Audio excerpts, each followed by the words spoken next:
আসসালামু আলাইকুম। হ্যালো শিক্ষার্থী বন্ধুরা, তোমরা সবাই কেমন আছো? এরপর আলোচনা করব ক্লাস 4 ইংরেজি বইয়ের পেজ নাম্বার 17। পেজ নাম্বার 17 আছে দেখো, ইউনিট 8। ইউনিট মানে অধ্যায়, 8 মানে 8, অধ্যায় 8।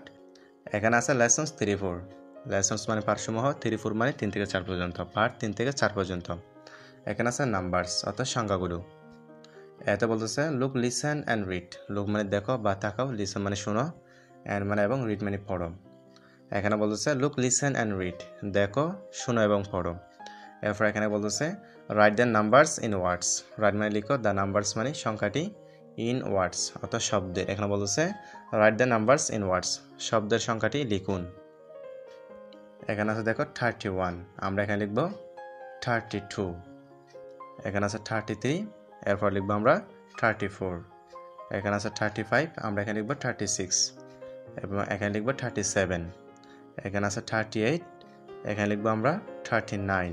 এখানে আছে 40, আমরা এখানে লিখবো 41। এখানে আছে 42, আমরা এখানে লিখবো 43। এখানে আছে 44, আমরা এখানে লিখবো 45। এখানে আছে 46 এবং এখানে আছে 47, আমরা এখানে লিখবো 48। এখানে আছে 49, এখানে আছে 50।